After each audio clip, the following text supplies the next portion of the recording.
بلاول بھٹو زرداری صاحب کی جانب سے ایک سیاسی دھماکہ کیا گیا اور ٹویٹ کے ذریعے انہوں نے بتایا کہ جو حکومت ہے وہ 27ویں ترمیم پر اب ان سے درخواست کر رہی ہے کہ اس کا ساتھ دیا جائے. کچھ چیزیں جو ہیں وہ انہوں نے شیئر کی, کچھ خد و خال سامنے آئے, کچھ معلوم ہوا کہ آخر یہ جو 27ویں ترمیم ہے اس میں ہونے کیا جا رہا ہے. کچھ آئین کے آرٹیکلز ہیں جو کہ کل سے اب تک ڈسکس ہو رہے ہیں, لیکن اب اس پر سیاسی جماعتوں کا رد عمل بھی آنا شروع ہو گیا ہے. حکومت جو ہے وہ تو یہ سمجھتی ہے, حکومت تو کہتی ہے کہ جی جو عدالتی نظام ہے اس کو مضبوط بنانے کے لیے ترامیم پر غور جاری ہے اور اسے جو نظام ہے وہ اور مضبوط ہوگا. عطا تارڑ صاحب آج کیا فرما رہے تھے, ذرا پہلے وہ دیکھیے.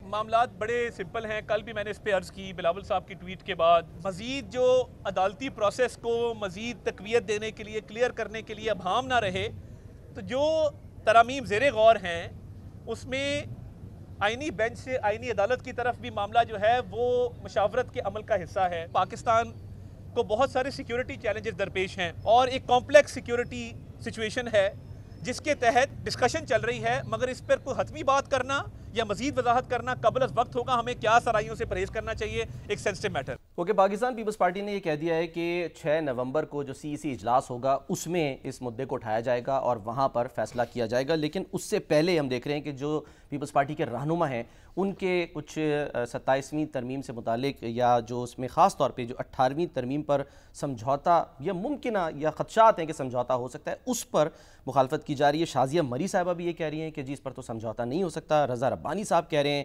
کہ جی جو مجوزہ ترامیم ہیں یہ 18ویں ترامیم کے خاتمے کے مترادف ہوں گی. جبکہ بیرسٹر گوہر صاحب جو کہ ظاہر ہے پی ٹی آئی کے چیئرمین ہیں, وہ کہتے ہیں کہ جی آج تک 26 ترامیم ہوئی لیکن کبھی بھی جو صوبائی خود مختاری ہے اس پر کوئی ترمیم نہیں کی گئی, اس میں تبدیلی نہیں کی گئی. انہوں نے کیا کہا وہ بھی دیکھیے.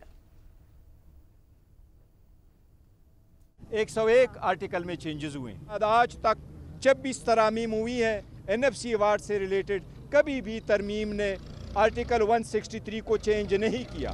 ابھی سارے صوبے 11ویں ایوارڈ کے منتظر ہے. حکومت بل لے کے آئے گی, ابھی تو خد و خال کسی نے دیکھا نہیں ہے. اس وقت ہر محب وطن پاکستانی یہ کہہ رہا ہے کہ سارے سٹیک ہولڈر اپنے تلواریں اپنی نیام میں رکھیں.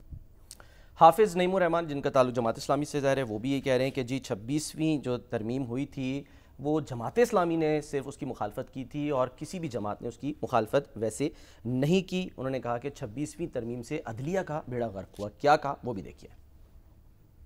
یہ جو 26ویں ترمیم تھی سوائے جماعت اسلامی کے کسی نے اس کو کلیتاً مسترد نہیں کیا.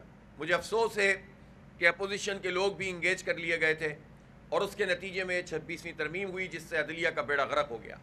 اب جو کچھ رہا سہا ہے اس کو بھی ختم کرنے کی سازشیں ہو رہی ہیں. اب تک 27ویں ترمیم کا متن تو سامنے نہیں آیا. کسی صورت میں بھی اس طرح کی ترامیم قابل قبول نہیں ہے, تو یہ طریقہ کار درست نہیں ہے. آئین کے ساتھ کوئی کھلواڑ نہ کریں, یہ آئین بڑی مشکلات اور پریشانیوں کے بعد بنا تھا.